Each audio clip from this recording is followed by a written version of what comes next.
se manteve no poder por mais de 50 anos. A ditadura dos irmãos Castro foi uma das mais duradouras e implacáveis dos tempos modernos.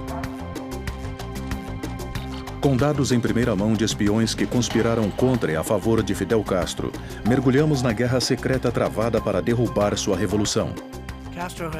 O Fidel deve sua vida e a sua história a um serviço de inteligência eficiente. E desvendamos a sua relação intrincada com um poderoso serviço secreto. A conspiração e a manipulação estão no seu DNA. É uma personalidade extraordinária.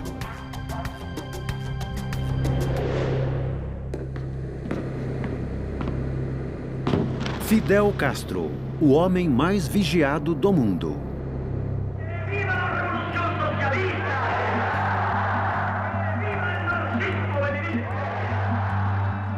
Em Cuba, a pouco mais de 140 quilômetros dos Estados Unidos, um regime socialista liderado por Fidel Castro toma o poder. O que não podem perdonar-nos os imperialistas é que estemos aqui. Os serviços de inteligência de todo o mundo, especialmente a CIA, querem saber quem é esse jovem revolucionário.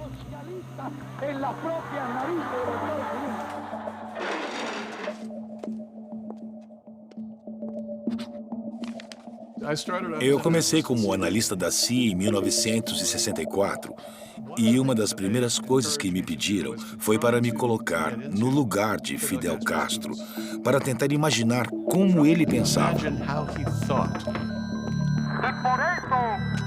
com combatientes cubanos, podré contar o movimento revolucionário em qualquer... Eu li cada palavra que o Fidel pronunciou em público. Como um jovem analista, eu fui um caso típico da minha geração. Eu fiquei fascinado pela missão que o Fidel Castro anunciava, porque é importante lembrar, ele prometeu restaurar a democracia. Ele foi um homem que cumpriu tudo que ele prometeu, tudo que ele anunciou. Eu fiquei fascinado. Espião e diplomata cubano de alto escalão, Domingo Amuchastegui se une à revolução como miliciano em 1960. Parte do treinamento consistia em marchar 64 quilômetros. Eu lembro que havia muita lama e no meio de nós havia um homem que nos animava a marchar. Esse homem que nos instigava ao combate era Fidel Castro. Ele havia passado mais de 2 horas marchando com o nosso grupo, debaixo da chuva, na lama, com entusiasmo, contando piadas. Depois disso, ele podia pedir o que quisesse aos milicianos.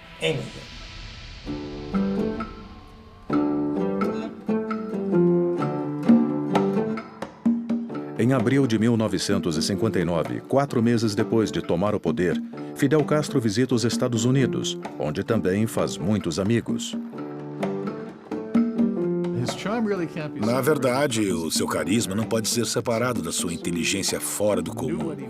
Ele sabia o que queria, o que dizia, sabia como cativar as pessoas e como cativar o presidente ou primeiro-ministro de um país. Those groups who have lot of money control all the ways of power, and that is not democracy. It's not the same thing. Um dos documentos que nós conseguimos recuperar é um dos relatórios que Richard Nixon fez após um longo encontro com Fidel Castro em abril de 1959. O Nixon escreveu: "Eu cheguei à conclusão de que ou o Fidel Castro é ingênuo a respeito do comunismo ou já é comunista." E no parágrafo final ele disse: "Esse homem nasceu para ser um líder e, gostando ou não, nós vamos ter que lidar com ele." Dr. Castro, Senator Smathers of Florida says that you have many communists in your government. Is that so? And because Senator Smathers said it ought to be true, I don't think that. As convicções políticas de Fidel Castro ficam evidentes quando ele regressa a Cuba e começa a nacionalizar as empresas petroleiras e açucareiras norte-americanas. ¿Cuál era la alternativa del gobierno revolucionario? Si en vez de ser nosotros leales a nuestro pueblo, hubiésemos sido leales a los grandes monopolios norteamericanos que explotaban la economía de nuestro país. Brian Latell acredita que a viagem de Fidel Castro aos Estados Unidos não passou de uma estratégia publicitária. Por que ele veio aos Estados Unidos e permaneceu tanto tempo aqui? Porque teve uma repercussão negativa nos Estados Unidos. Ao colocar centenas de cubanos, seus adversários ou inimigos, no paredão de fuzilamento, sem nenhum tipo de julgamento.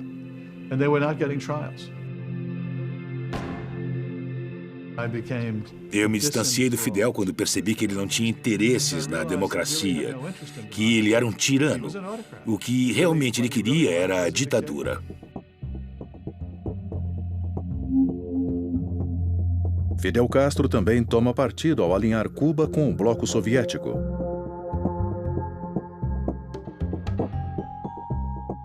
Oleg Netiporenko é um coronel reformado da KGB. O nosso interesse em Cuba era muito grande. Quando Fidel Castro afirmou que ia seguir o rumo comunista e socialista, nós vimos uma oportunidade para a União Soviética estabelecer uma base na ilha. Além disso, Cuba está muito próxima dos Estados Unidos, a uns 140 quilômetros da costa da Flórida. Por sua vez, a CIA também toma uma decisão. Quer Fidel Castro fora do poder. Como historiador das relações entre os Estados Unidos e Cuba, eu afirmo que foi a retórica anti-americana de Castro que levou a CIA a decidir se livrar dele.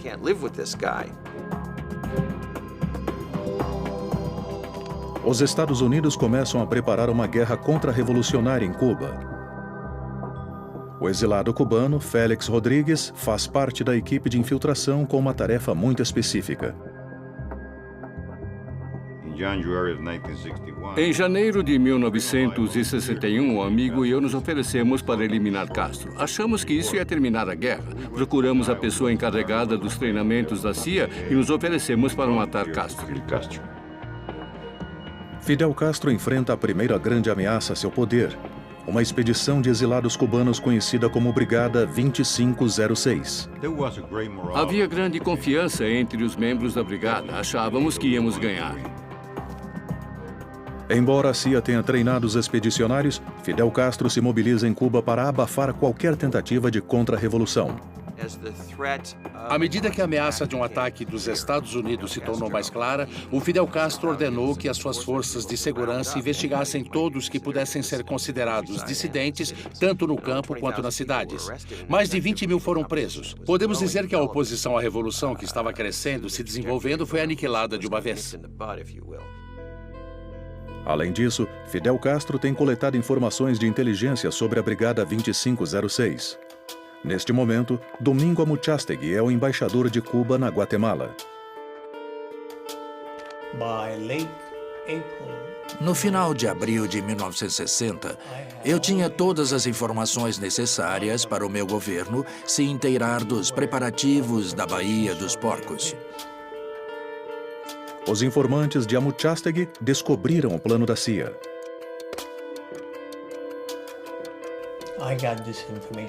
Eu obtive essa informação de uma família rica que veio à minha embaixada, se sentou comigo e disse: "Alguma coisa estranha está acontecendo. Pessoas estão sendo treinadas e recebendo equipamentos, e estão construindo instalações. Tudo isso fazia parte dos planos dos Estados Unidos para a operação que foi conduzida na Baía dos Porcos." Havia muitos homens atuando na Baía dos Porcos. Um porta-aviões USS, 2 submarinos, 4 destroyers e várias lanchas de desembarque com fuzileiros a bordo. Mas Fidel Castro já está à espera. Fidel Castro foi até a cabeça de ponte na praia e estabeleceu um centro de comando perto do lugar onde os invasores haviam entrado. Ele estava em contato telefônico com seus comandantes e chegou na praia em um tanque. Ele exerceu o papel de um verdadeiro líder, de um autêntico comandante militar. Em 3 dias, o exército cubano derrota a força invasora apoiada pelos Estados Unidos. O segredo da vitória de Fidel Castro foi estar sempre inteirado dos movimentos da Brigada 2506. O Fidel Castro tinha pelo menos 2 dezenas de agentes dentro da brigada. Então não havia nada de secreto. Ele tinha espiões.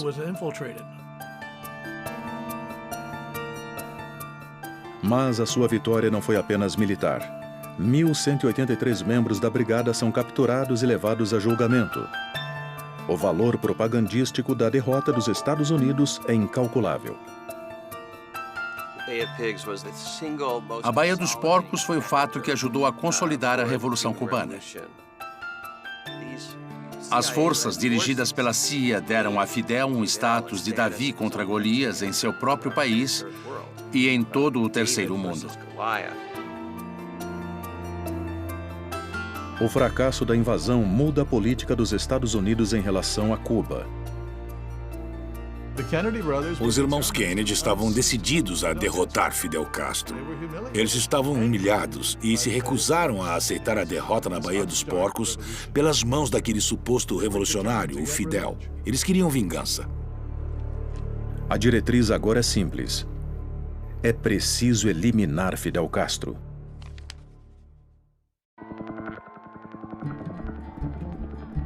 Em 1961, Fidel Castro já tem uma posição consolidada como líder da revolução. Mas muitos em Cuba não estão felizes com o comandante. Antônio Veciana é um jovem contador. A CIA pede que ele inicie uma segunda carreira como matador profissional. A CIA acreditava, durante os primeiros 10 anos, que a melhor forma de derrubar o regime era matando o líder. E me encorajou a organizar atentados.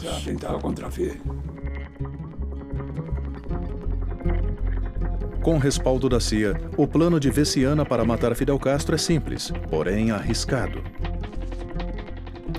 Nós pensamos que podíamos acabar com o governo com uma bazuca. A primeira decisão que Veciana precisa tomar é o local do disparo. Eu analisei todos os edifícios próximos ao palácio. E quando me decidi, eu percebi que eram apartamentos ocupados pelos proprietários, ou seja, não eram alugados, eram próprios. Eu pesquisei até encontrar um americano que não sabia de nada. Ele estava saindo do país e eu disse, bom, eu compro o seu apartamento. E ele não sabia de nada. Não sabia nada. Em outubro de 1961, Veciana adquire o apartamento e se instala com a sogra, que também faz parte do complô.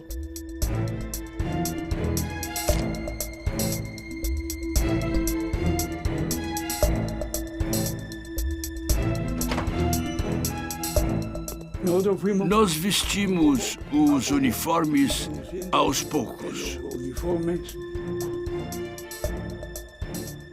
Os uniformes servirão como disfarce para o grupo terrorista que terá que fugir depois do atentado.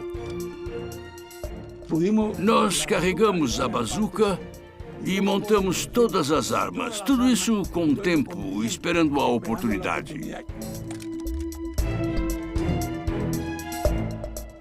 Após instalar uma equipe de 3 homens, Veciana abandona Cuba e aguarda notícias.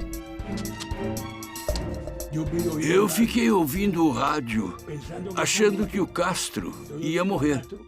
E ia ser notícia. Mas não teve notícia, não entendi o que houve. O plano meticuloso de Veciana fracassa. Seus companheiros de conspiração desistem. No final, o chefe da operação, que estava no comando, pensou: assim, que atirarmos também vamos morrer, e eles desistiram. Ou seja, faltou coragem no final. O complô de Veciana é a primeira entre várias tentativas de acabar com Fidel Castro. Não foi difícil para a CIA, nos anos 60 e 61, recrutar espiões e recrutar cubanos dispostos a trabalhar contra o regime. Não foi difícil porque muitos cubanos estavam ansiosos para eliminar o Castro. E assim surgem os planos de assassinato mais elaborados e famosos da história, desde charutos explosivos até trajes de mergulho envenenados. E as tentativas fracassam uma a uma. O Fidel sofreu mais de 600 tentativas de assassinato. É muita coisa. Nikolai Leonov é um ex-agente da KGB e ex-tradutor de Fidel Castro. Uma vez eu perguntei isso para ele. Fidel, como você explica ter escapado de tantas tentativas de assassinato? Ele disse, quase todos os assassinos que queriam me matar tinham um pequeno déficit de determinação. Eles queriam viver para ver como seriam as coisas depois da minha morte. A Revolução Cubana começa a consolidar suas primeiras mudanças. Parece que a permanência de Castro terá longa duração.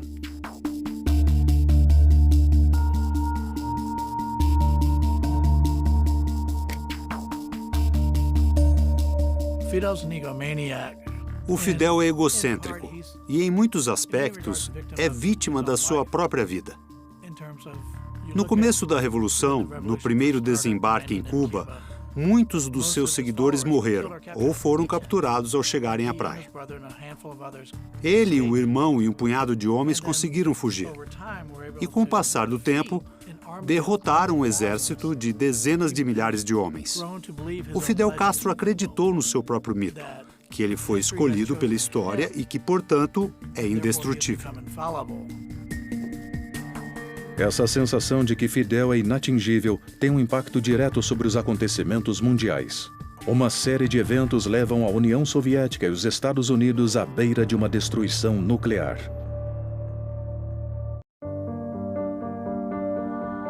Fidel Castro sobreviveu a tentativas de assassinato e à invasão da Baía dos Porcos.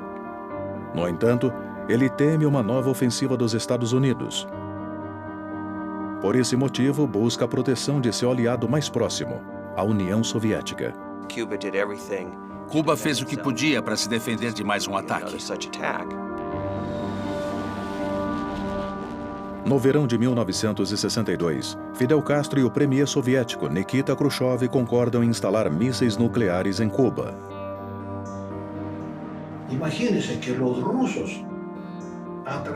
Os russos atravessaram o Oceano Atlântico em mais de 160 barcos, transportando até Cuba 45 mil soldados e oficiais soviéticos. Sem contar os aviões, tanques, canhões, foguetes, e a CIA não percebeu. Mas no dia 15 de outubro, a partir de fotos tiradas de um avião espião U-2, a CIA identifica uma bateria de mísseis de alcance médio. E o presidente Kennedy faz um pronunciamento à nação. Within the past week, unmistakable evidence has established the fact that a series of offensive missile sites is now in preparation on that imprisoned island. Os Estados Unidos preparam bombardeios nucleares B-52. 150 mísseis balísticos intercontinentais estão armados e prontos. No ponto culminante da crise, às 3 da madrugada de 27 de outubro, Fidel Castro chega à embaixada soviética em Havana. Segundo arquivos soviéticos divulgados posteriormente, Castro está extremamente agitado. Ele insiste em dirigir-se ao bunker sob a embaixada, por acreditar que faltam poucas horas para um ataque dos Estados Unidos. Fidel se reuniu com o embaixador soviético e ditou uma carta que foi traduzida para o russo pelo embaixador, que não falava muito bem o espanhol, e foi enviada por telex. Castro e o embaixador trabalham a noite inteira na redação de 10 rascunhos do comunicado que se tornaria conhecido como a Carta do Armagedon. Ao que parece, Fidel Castro enviou uma mensagem a Khrushchev pedindo para disparar mísseis preventivos contra os Estados Unidos e dar início à guerra nuclear.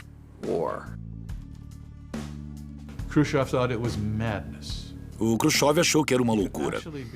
O Fidel ter essa capacidade apocalíptica e defender o holocausto global sem remorsos, sem sentir culpa, sem se envergonhar. Essas são as características de um transtorno narcisista e de megalomania. O Khrushchev é um assassino. Finalmente, em 27 de outubro, Kennedy propõe um acordo secreto a Khrushchev.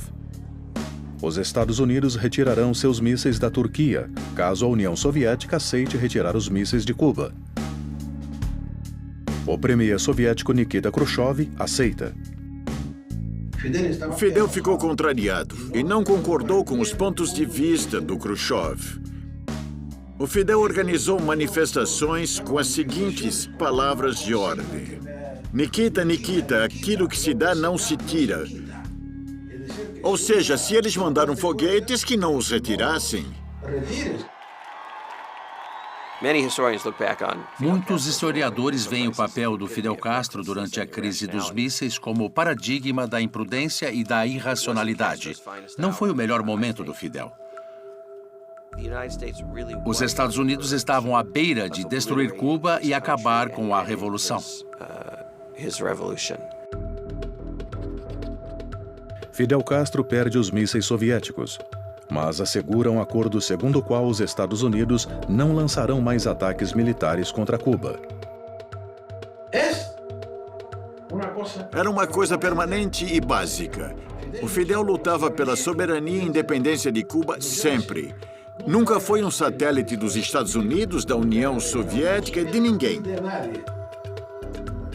Os soviéticos retiram seu arsenal nuclear, mas Fidel Castro está mais decidido do que nunca a desafiar os Estados Unidos e expandir sua revolução por todo o mundo.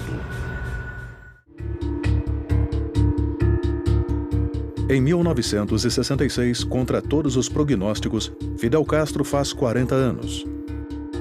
Agora suas ambições vão muito além das fronteiras cubanas.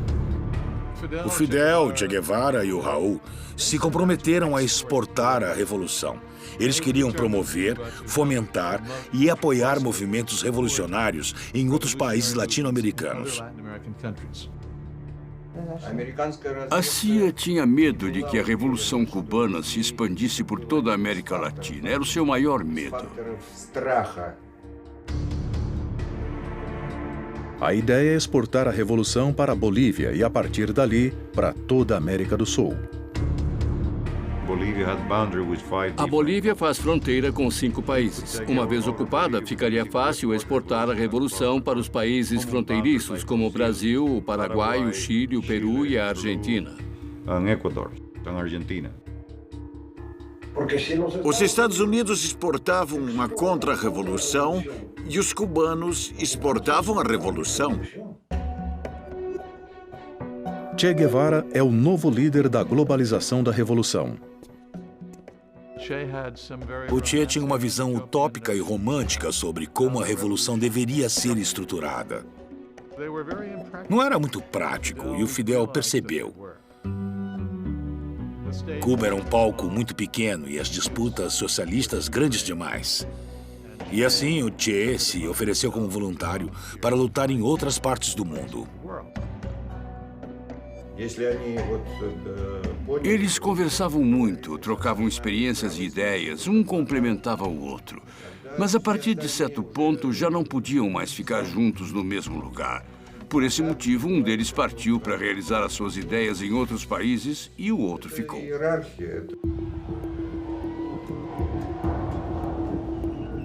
Mas a CIA está decidida de que não deve mais haver revoluções na América Latina. Félix Rodrigues recebeu a missão de rastrear Che Guevara com a ajuda do exército boliviano. Após 8 dias em campo, ele recebe uma mensagem de rádio. Nós sobrevoamos a área e foi confirmado que o estrangeiro havia sido capturado. Todos sabem que o estrangeiro é Che Guevara.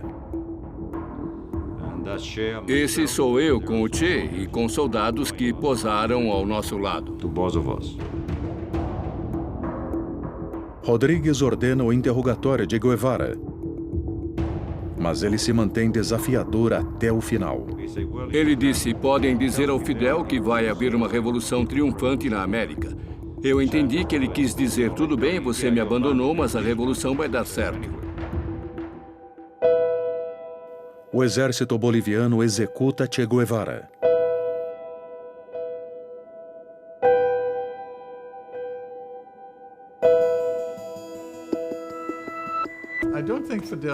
Eu acho que o Fidel não conseguiria conviver com uma revolução bem-sucedida na Bolívia. O receio dele era que o Che Guevara se tornasse mais célebre e carismático do que ele. Isso não seria bom para o Fidel. Fidel queria ser o cara, queria ser a superpersonalidade. E eu acho que foi por isso que Cuba não proporcionou ao Che a ajuda que poderia ter tornado o seu esforço mais viável. Estou convencido de que mandaram o Che para ser morto na Bolívia, e ele sabia.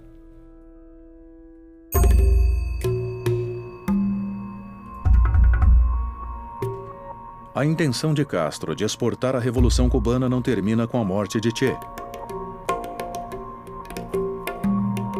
Em 1975, Castro envia soldados a Angola para ajudar os revolucionários de esquerda em uma guerra contra tropas respaldadas pela CIA. Ele e o Raul construíram a maior e mais poderosa força armada de toda a região. Uma força com a capacidade de realizar intervenções transcontinentais e transoceânicas. Isso ocorreu 3 vezes na África. Em 1976, Castro tem 35 mil soldados cumprindo missões internacionais na África. A Frente Sul foi invadida e havia muita tensão. Qualquer coisa podia acontecer e adivinhe quem apareceu. Ustedes son los del regimiento, ¿verdad? ¿Qué tiempo llevan por acá? No, llevo poco tiempo. Poco tiempo. ¿Tú de dónde eres? Santiago. ¿Pero tú? Santiago. Muchos santiagueros aquí, regimiento lleno de santiagueros. Fidel Castro fez com que Cuba deixasse de ser uma pequena ilha caribenha que desafiou o Império Norte-Americano para se tornar uma protagonista global que impõe o seu poderio militar em todo o continente africano.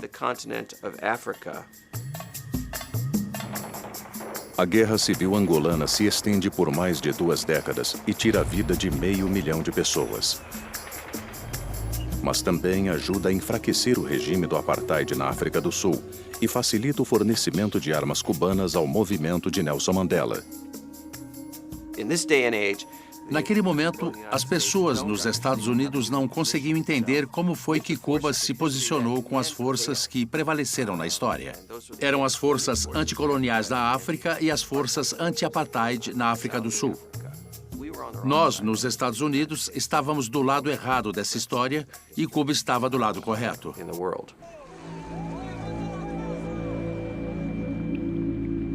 Mas em casa, a economia cubana está em colapso. Mais uma vez, a Revolução de Fidel está sob ameaça.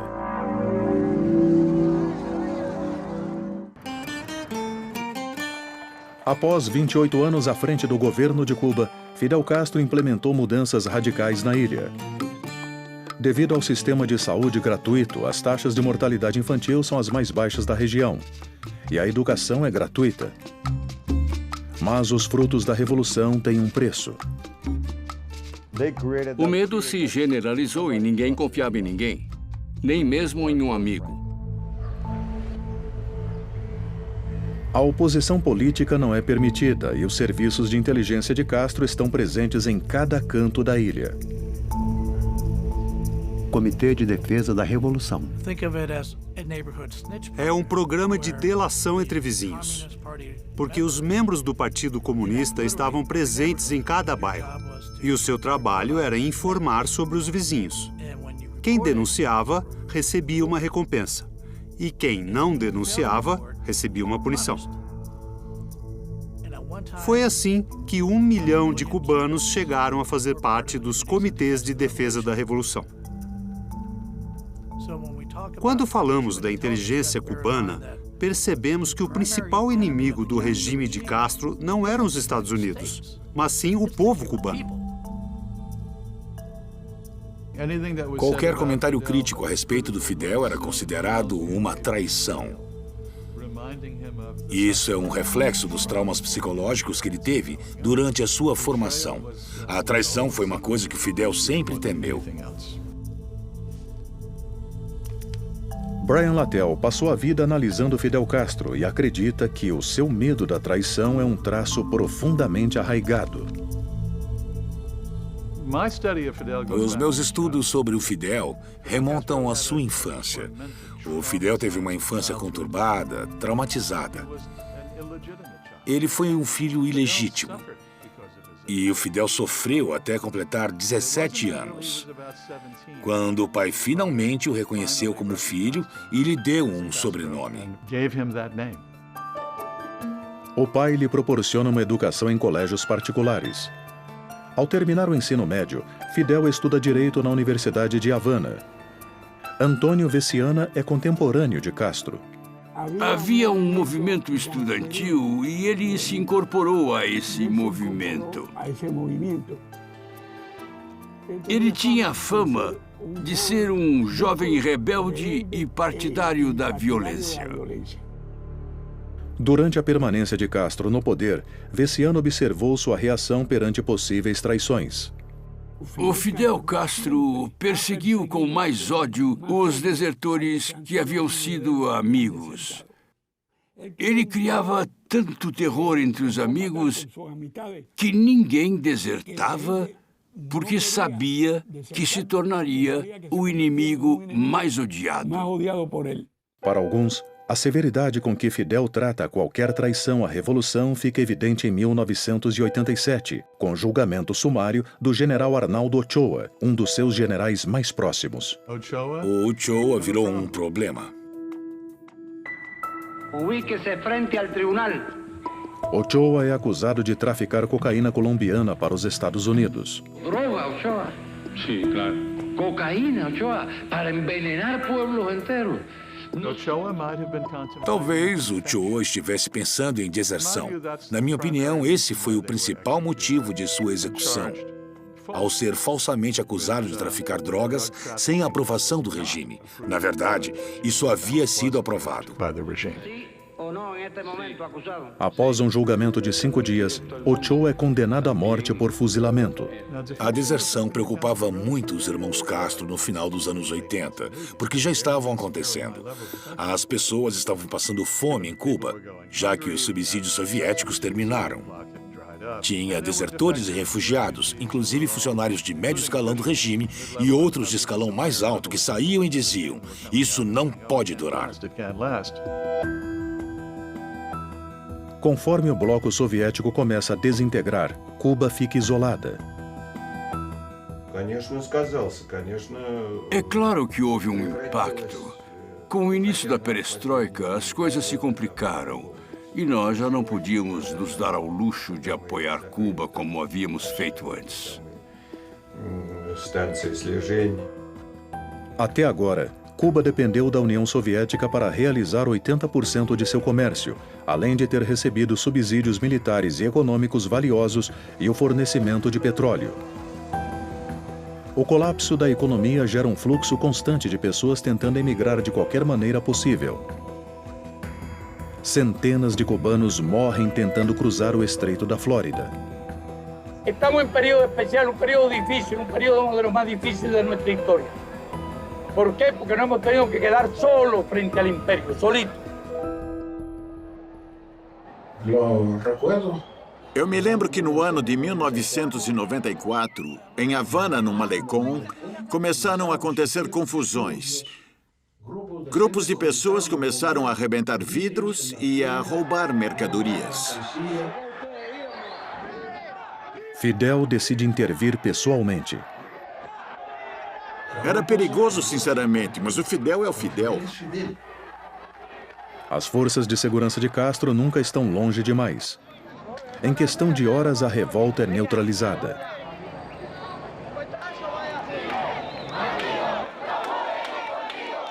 Quando parece que a revolução de Castro está caindo, outras figuras começam a surgir na região.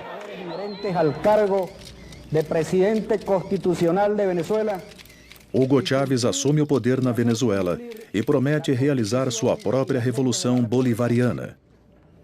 Juro delante de Deus que, sobre esta moribunda constituição, Hugo Chávez via o Fidel Castro como uma espécie de irmão mais velho, um mentor ou um padrinho. Os dois tinham uma relação pessoal muito significativa que se estendeu até o tratamento do câncer do Chávez em Havana e até a morte do Chávez. As relações cordiais com a Venezuela também trazem importantes benefícios econômicos para Cuba.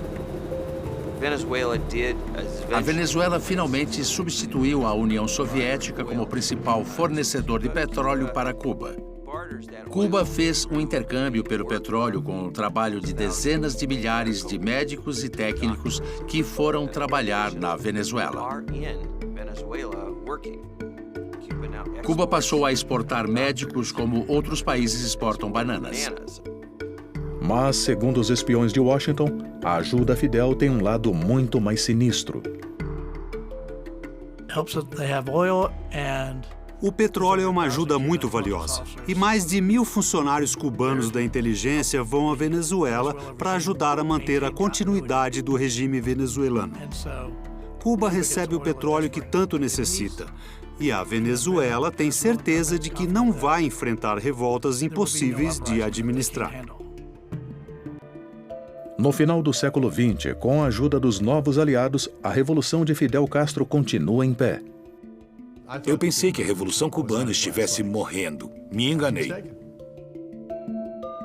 E o líder cubano demonstrará que ainda tem alguns ases escondidos na manga. É agosto de 2001 e Fidel comemora seus 75 anos. Ele se manteve no poder por mais de 4 décadas, sobreviveu a rebeliões, tentativas de assassinato e colapsos econômicos. A Revolução Cubana é uma extensão da personalidade do Fidel Castro, do seu ego, do seu carisma e da sua história. Cuba, a Revolução e o Fidel são inseparáveis. E é o serviço secreto que permite a Fidel Castro permanecer no poder tão ativo quanto sempre. A espionagem cubana contra os Estados Unidos continua tão grande quanto foi durante a Guerra Fria. Cuba compreendeu que a informação que compartilhava com os inimigos dos Estados Unidos virou uma mercadoria valiosa. Os segredos dos Estados Unidos podem ser negociados, vendidos. O agente Chris Simmons descobre o quanto a inteligência cubana é ativa nos Estados Unidos ao receber uma chamada do FBI. Eles possuem o perfil de um agente duplo cubano. Devia haver umas 50 pessoas que se encaixavam no perfil a partir da nossa informação. Eu era uma delas e o meu ajudante era outra. Nós investigamos 50 pessoas só nesta agência. Simmons empreende a caça contra o infiltrado com a ajuda do agente de contra-inteligência Scott Carmichael. Finalmente, eles conseguem identificar a cabeça da espionagem cubana, Ana Montes. Quanto aos principais espiões conhecidos pelos norte-americanos, a Ana Montes é a espiã mais perigosa de que nunca ouviram falar. Ela foi uma das espiãs mais terríveis que Cuba já enviou contra nós em Washington. Ana Montes esteve no coração da inteligência militar americana durante 16 anos. O serviço de inteligência cubano foi subestimado. E durante anos foi um dos melhores do mundo. E por que foi um dos melhores?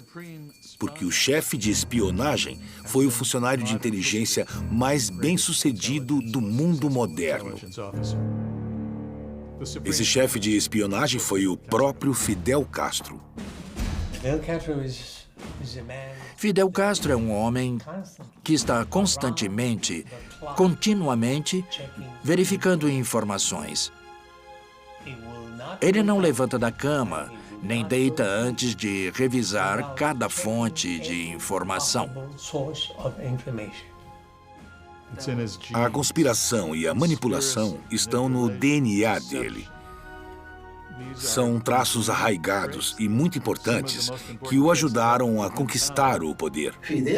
O Fidel é o mestre da clandestinidade e da conspiração.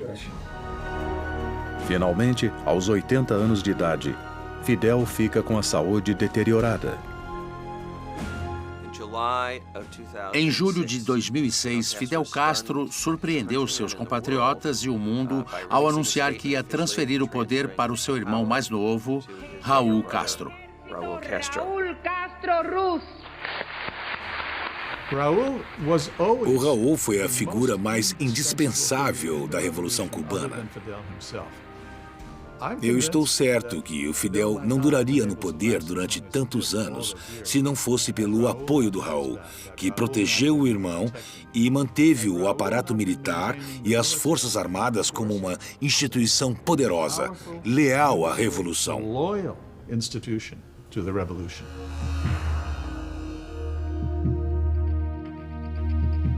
Apesar de ter cedido o poder, Fidel Castro mantém o seu legado. Fidel Castro viveu para ver Cuba deixar de ser um pequeno país insular com a única revolução anti-americana que deu certo de verdade para se tornar parte da comunidade latino-americana.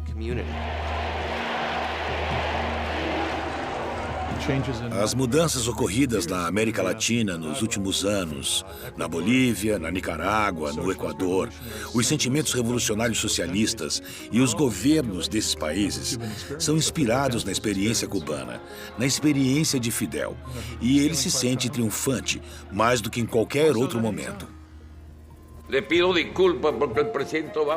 A aceitação do regime de Cuba pela comunidade mundial atinge um novo patamar em 2014, quando os Estados Unidos propõem normalizar as relações com a ilha. Mesmo afastado do poder político, Fidel Castro é personagem ativo dessa mudança histórica. A la autodestrucción